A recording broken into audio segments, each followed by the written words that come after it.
I'm Doug Parker, host of the Cruise Radio podcast, and today we're going to tell you everything you need to know about bidding for an upgrade on Norwegian Cruise Line. If you enjoy these videos and you'd like to see more content, hit the like button and subscribe to the channel below. So for years, cruisers on every cruise line have hoped for a visit from the upgrade ferry. That's basically someone from the cruise line who would call you when you're already booked in a stateroom and offer you a better stateroom, usually complimentary or at a fairly decent price. Well, back in 2017, Norwegian Cruise Line essentially killed the upgrade ferry and replaced her with what you call the upgrade advantage. Essentially, this gives select NCL cruisers an opportunity to bid on an upgrade for a price that the cruiser decides.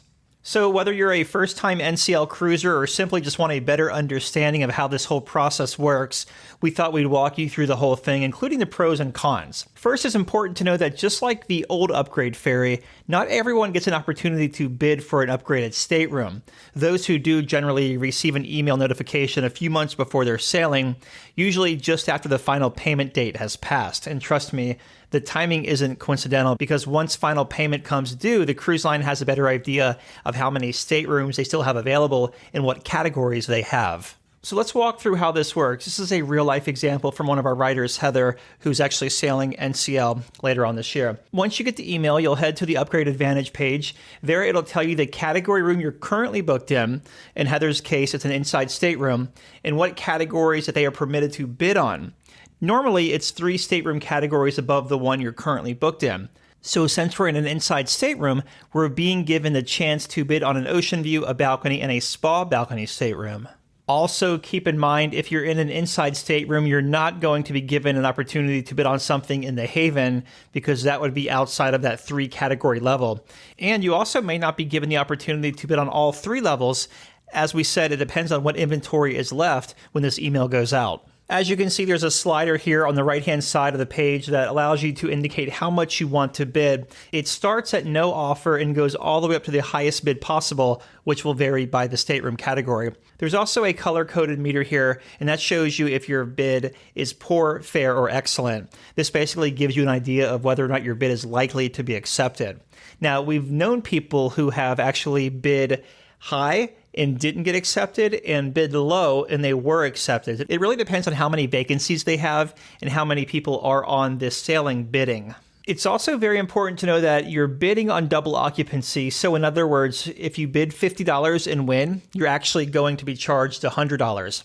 Even if you're traveling by yourself, bids are still doubled because of the whole double occupancy thing with the cruise lines. On the other hand, if you have 4 people in the stateroom, the bid's only going to apply for those first 2 people. So essentially the 3rd and 4th get upgraded for free.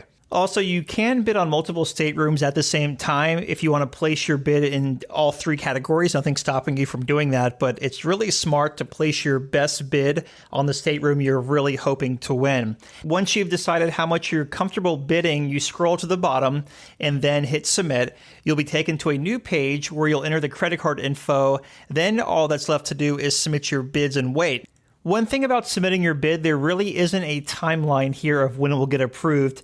It could get approved instantly, and it might not get approved until 2 days prior to your sailing, or maybe even not at all. You're kind of rolling the dice here and taking a bet to see if you're going to be upgraded or not. I tried it one time, and I did something small, like $50, and they didn't upgrade me, but other people on my sailing did it for like $200, and I think they went from an inside to an ocean view. So it all depends on what you're willing to spend. Now, I want to give you a few important things to know about bidding for an upgrade. The most important is once your bid is accepted, you're locked in, and you can't turn around and say, you know what, I really don't want to switch rooms after all. The other is that if your bid is accepted, you really have no control over where that stateroom you're assigned to is going to be. You might get the best room on the ship, or you might end up over under a bowling alley. Another thing to realize is that if you've got certain perks with a room you're originally booked in, maybe the dining package or a free beverage package, you get to keep those. However, you don't get additional perks. Say if you're booked in an inside stateroom with 1 free perk and you're upgraded to a balcony, which would normally get you 2 more perks, you would still only get the 1 perk because that's what you originally booked under. It's also important to know if you're traveling with a group of people, you all might not receive the upgrade bid email.